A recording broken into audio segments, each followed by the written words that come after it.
Hello, everyone. This is the New Rules Podcast, and I'm your host, Dimitri Simes Jr. We just recorded our BRICS Super episode, which is going to come out next Monday.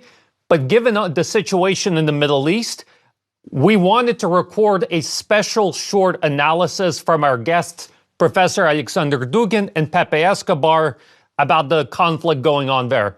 And obviously, we've covered the conflict from a military standpoint, a regional standpoint, but we have two big picture thinkers, so I want to give both of them an opportunity to analyze the conflict from a big picture geopolitical, geoeconomic, and ideological point of view.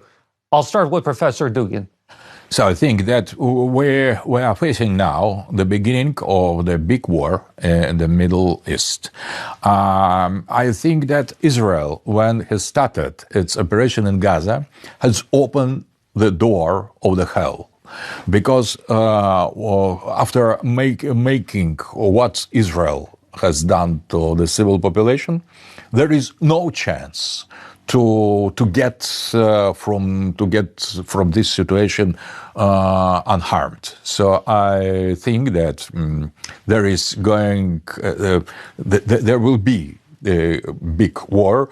Now we could see only conflict between Israel and Palestine, and Israel and Shia people in Hezbollah, in Lebanon, in Syria, and the first very spectacular attack of Iranian missiles against Israel. That was really fantastic, because nobody could imagine such a huge mass of missile attack in Israel. So, and in spite of the fact that Israel didn't respond yet for this spectacular attack, I think the war is inevitable. And Israel is involved already in the war with Hezbollah and the southern Lebanon.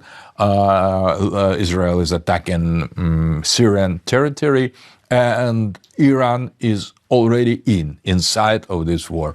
Hezbollah was very radically touched by terrorist actions of the Israelis, but we could not say that it is all that Hezbollah is destroyed. Not at all. For the Muslim radical Shia mind, to the death of the martyr is the new power. That is not the loss. That is a kind of acquisition.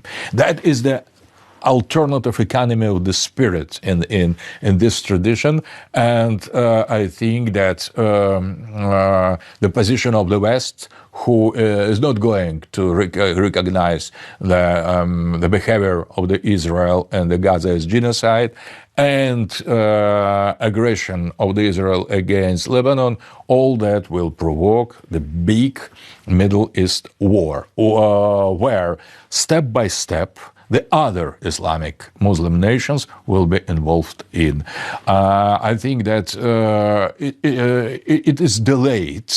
It is a bit reduced. I don't think that Tehran is willing to start it, but I think there is no chances to avoid it at all. It is inevitable. By the logic, Israel has done already everything to start it, to provoke it, and I think now that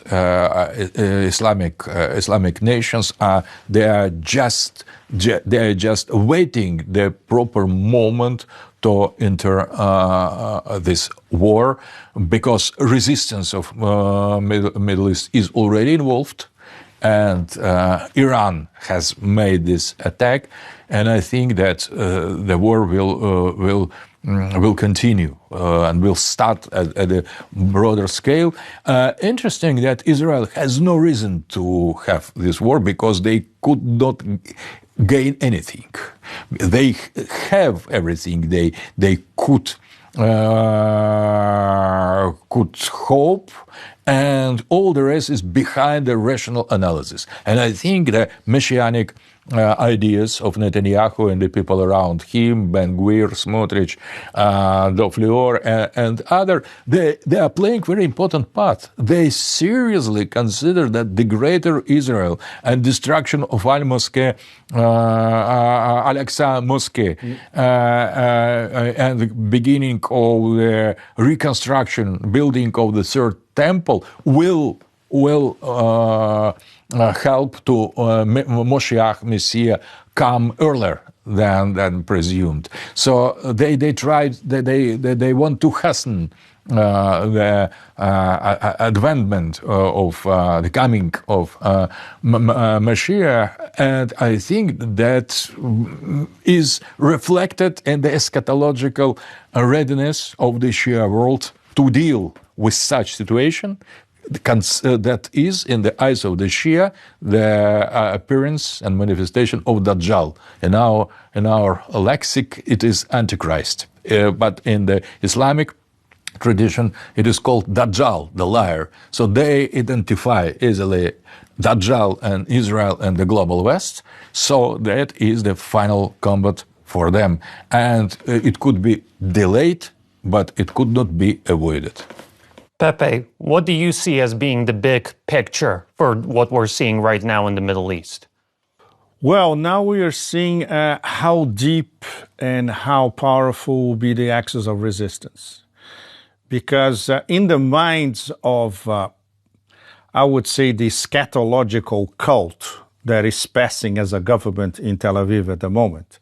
In fact, there is a government that was hijacked by a scatological cult. All those crazy ministers of the bejne and Smotrichit type, these are apocalyptic lunatics. And it's impossible, any diplomacy, any dialogue, etc., because they actually believe in their vision, as Alexander was explaining, of Eretz Izrael, Greater Israel, from the Nile to the Euphrates, with everything in between. And they quote fake scriptures saying, our sages in their language, our sages in the past says that Jerusalem goes all the way to Damascus. And they actually believe in that, and they want to implement it. No, they want the IDF, the Israeli Defense Forces, to implement it. They cannot. Everybody knows that. And generals in the Pentagon, they also know that. So this is very, very dangerous because they, with the genocide, they created a spiral. And what is happening to Gaza, basically this project is a project that comes from years. It didn't start after October 7. This was planned for years. They needed a trigger. The trigger was October 7. We can go for 10 hours why October 7 happened. Of course, there was a general conceptualization of an event like that by General Soleimani in the past, by Yahya Sinwar, the conceptualizer of Hamas, etc. But they knew that the response would be something absolutely dreadful, which in our case is a genocide in the early 21st century. But the big picture for them is Eretz Israel and what's in their way? The axis of resistance. And they say the head of the snake is Iran. But they cannot fight a war against Iran. What do they really want? And everybody in Washington knows that. They want to drag the United States to fight the war against Iran for them. They cannot even fight against Hezbollah. You have seen, or our audience, you have seen their incursions in southern Lebanon, and they're being eviscerated by Hezbollah. Every time that they try an incursion, they advance 10 meters, 20 meters, 50 meters, and they're killed, literally. And if they try something en masse, this is exactly what's going to happen en masse, and they're going to have thousands of victims, not only tens. So it's completely unrealistic, it's apocalyptic, it's scatological, but at the same time it's extremely dangerous because the spiral now involves the whole of West Asia, including the peripheral actors like Egypt and Jordan, which are absolutely terrified, as corrupt as they are.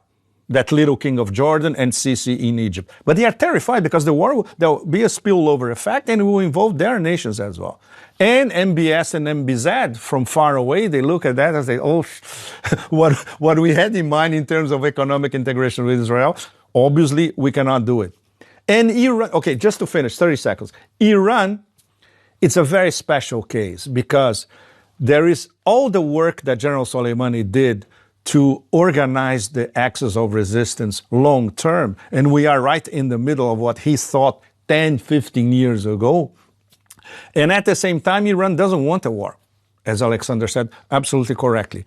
They know that the war may be inevitable, but if it is inevitable, they're ready for it. I was discussing this with my great friend Marandi, professor of University of Tehran, last week in Istanbul. We spent hours discussing. And Professor Marandi has excellent connections with people around Ayatollah Khamenei and IRGC as well, and even with reformists. He talks to everybody and he says, yes, everybody is more or less resigned. If it happens, we're ready. And as the moderator, I guess it's my job to try and, synthesize these two big complex thoughts.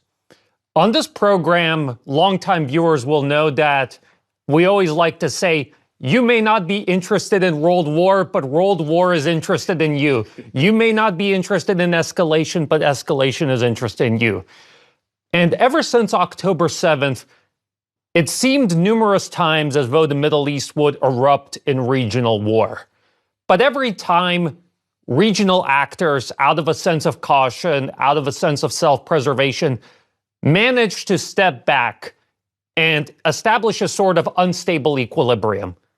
I think that moment is coming to an end. I think that we are on the brink of the moment of truth, and maybe we can continue delaying the prospect of regional war. But I think that when you look at the geopolitical calculus, it's simply too strong to keep delaying forever. Thank you all for tuning in, and make sure to subscribe so that you can get our BRICS Super episode coming next Monday. Thank you all for tuning in. Till next time.